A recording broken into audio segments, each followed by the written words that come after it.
Shalom kawan-kawan terkasih, jumpa lagi di channel Spiritual Journey Indonesia.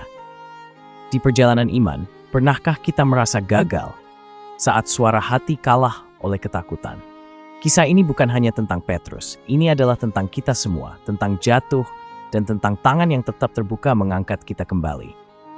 Di ruang atas sebelum perjamuan terakhir berakhir, Yesus menatap Petrus dan berkata, "Sebelum ayam berkokok, engkau akan menyangkal aku 3 kali." Petrus membantah dengan lantang, "Sekalipun aku harus mati bersamamu, aku tak akan menyangkal engkau."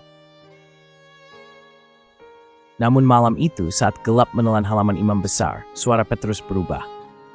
Saat Yesus ditangkap, Petrus mengikut dari jauh. 3 kali orang bertanya, "Bukankah engkau juga muridnya?" Dan 3 kali Petrus menyangkal, "Ayam berkokok." Suara yang sederhana namun memecah sunyi dan menusuk hati. Saat suara ayam itu terdengar, Petrus teringat akan sabda gurunya. Lalu ia keluar dan menangis dengan sedihnya. Tangisan itu bukan sekadar rasa bersalah, itu adalah ratapan jiwa. Petrus yang gagah berani kini remuk karena menyadari bahwa kasih yang ia tolak tetap menantinya.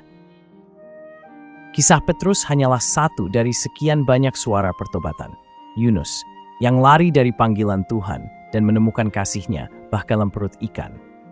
Daud, raja yang jatuh dalam dosa besar namun meratap dalam Mazmur, hati yang remuk redam. Sama seperti Petrus, mereka jatuh. Tapi sama seperti Petrus, mereka juga diangkat. Tuhan tak menutup buku ketika kita salah. Kawan, berapa kali kita menyangkal iman dalam bentuk yang lain? Saat kita diam demi kenyamanan, saat kita memilih dunia daripada salib, saat kita malu mengakui kita murid Kristus. Dan tetap, setiap pagi ayam itu berkokok.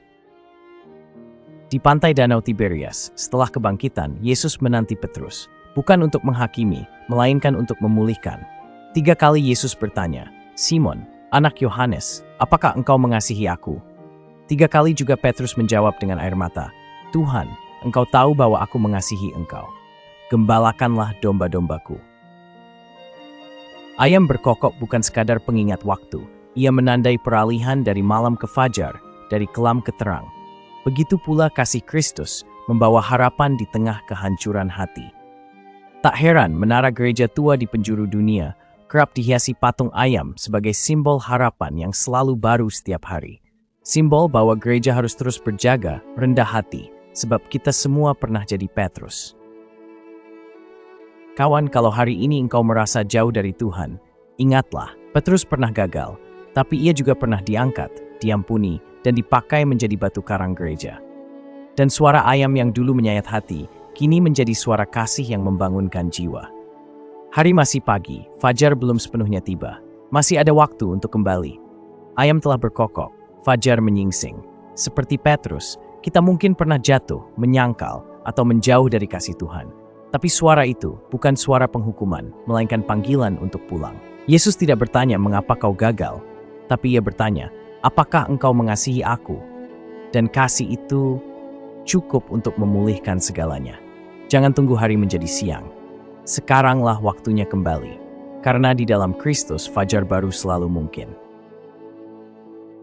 Demikian refleksi iman hari ini. Kiranya kita semua beroleh manfaat dan terberkati. Sampai jumpa di tayangan SCI berikutnya. Jika kamu merasa bertumbuh, jangan lupa tuliskan di kolom komentar.